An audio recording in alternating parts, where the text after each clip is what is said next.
പുസ്തകങ്ങൾ നൽകുന്നത് ചെറിയ അറിവുകളല്ലെന്ന് ജില്ലാ പഞ്ചായത്ത് പ്രസിഡന്റ് VS പ്രിൻസ് പറഞ്ഞു. പുസ്തകപ്പുരയുടെ 2ാം വാർഷികാചരണം ഉദ്ഘാടനം ചെയ്ത് സംസാരിക്കുകയായിരുന്നു അദ്ദേഹം. പുസ്തകങ്ങൾ നൽകുന്നത് ചെറിയ അറിവല്ലെന്ന് ജില്ലാ പഞ്ചായത്ത് പ്രസിഡന്റ് VS പ്രിൻസ് പറഞ്ഞു. പുസ്തകപ്പുരയുടെ 2ാം വാർഷികാചരണം ഉദ്ഘാടനം ചെയ്ത് സംസാരിക്കുകയായിരുന്നു അദ്ദേഹം. പുസ്തകം നൽകുന്നത് ചെറിയ അറിവല്ല അല്ലെ. ഒരു മനുഷ്യനൊരു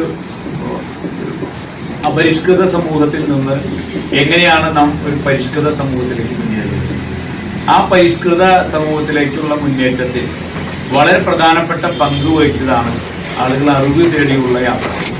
അറിവ് തേടിയുള്ള യാത്ര അത് ഏറ്റവും പ്രധാനമായും പുസ്തകങ്ങളിലൂടെ തന്നെയാണ്. പഴയകാലത്തെ പുസ്തകങ്ങൾ, പുതിയ കാലത്തെ പുസ്തകങ്ങൾ, ഇതെല്ലാം ഇന്നും നമ്മൾ അറിവ് നേടിയിട്ടുള്ള യാത്ര തന്നെയാണ്. അത് മറ്റേത് മേഖലയിൽ നിന്ന് നമുക്ക് കിട്ടുന്ന അറിവിനേക്കാൾ കൂടുതലാണ്. നമ്മൾ ഒരു വിഷ്വൽ കാണുക എന്ന് പറയുമ്പോൾ അത് കണ്ട് മനസ്സിലാക്കുന്നുണ്ട്. പക്ഷെ അത് ആ ഒരു വിഷ്വല് നമ്മുടെ മനസ്സിൽ നിന്ന് പലപ്പോഴും മറഞ്ഞു പോകും. പക്ഷെ നമ്മൾ മനസ്സിരുത്തി വായന നടത്തുമ്പോൾ ആ വായിച്ച ഓരോ പദങ്ങളും നമ്മുടെ മനസ്സിലുണ്ടാവും. വായനാശീലമുള്ള കുട്ടികൾക്ക് വീട്ടിൽ കൊച്ചു വായനശാല തുടങ്ങുന്നതിന് സൗജന്യമായി 50 പുസ്തകം നൽകുന്ന പുസ്തകപ്പുരയുടെ വാർഷിക സമ്മേളനത്തിൽ പുസ്തകപ്പുരയുടെ ചെയർമാൻ ഡോക്ടർ NR ഗ്രാമപ്രകാശ് അധ്യക്ഷത വഹിച്ചു. അതുപോലെ നമ്മുടെ ഈ പുസ്തകപ്പുരയിൽ നമ്മളിവിടെ പ്രവർത്തിക്കുന്ന ചില ആളുകൾക്ക് ഇപ്പൊ സിഗ്മ ഷൈൻ നമ്മുടെ പുസ്തകപ്പുരയുടെ ഒരു അംഗമാണ്. ദീർഘകാലം നമ്മുടെ പ്രവർത്തനവുമായിട്ട് ബന്ധപ്പെട്ട് നിൽക്കുന്ന ഒരാളാണ് സിഗ്മ ഷൈൻ.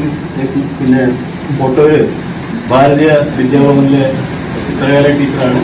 ഇപ്പൊ സഹോദയ സ്കൂളുകളുടെ ഒരു മത്സരപ്പെടുത്തൽ നടത്തിയിരുന്നു. അവരുടെ കലോത്സവം തിബറ്റിലെ IAS നടക്കുമ്പോൾ അപ്പൊ അതിന് 93 സ്കൂളുകൾ പങ്കെടുക്കുന്ന ഒരു കലോത്സവമാണ്. ആ കലോത്സവത്തില് അതിന്റെ ലോഗോ 93 സ്കൂളിൽ നിന്നും പിന്നെ മത്സരത്തിന് നല്ല 93 സ്കൂളിൽ നിന്നും മത്സരത്തിന് വന്ന ലോഗോയിൽ നിന്ന് ഏറ്റവും നല്ല ലോഗോ തെരഞ്ഞെടുപ്പ് സിഗ്മയുടേതാണ്. സർവോദയയ്ക്ക് കീഴിലെ 94 സ്കൂളുകൾ പങ്കെടുത്ത കലോത്സവ ലോഗോ മത്സരത്തിൽ വിജയിച്ച ഭാരതീയ വിദ്യാഭവൻ ചിത്രകലാ അധ്യാപികയും പുസ്തകപ്പുര എക്സിക്യൂട്ടീവ് അംഗവുമായ സിഗ്മ ഷൈനെ ചടങ്ങിൽ ആദരിച്ചു. Doctor KS Rajithan, doctor Swapna C Kombatha, advocate CA Anoop, doctor Beena KR എന്നിവർ പ്രസംഗിച്ചു. തെരഞ്ഞെടുത്ത 38 കുട്ടികൾക്ക് പുസ്തകം വിതരണം ചെയ്തു. ഉത്തര നിഖിൽ രചിച്ച പുസ്തകങ്ങൾ പുസ്തകപ്പുരയ്ക്ക് കൈമാറി. മുണ്ടത്തിക്കോട് NSS വെങ്കിട്ട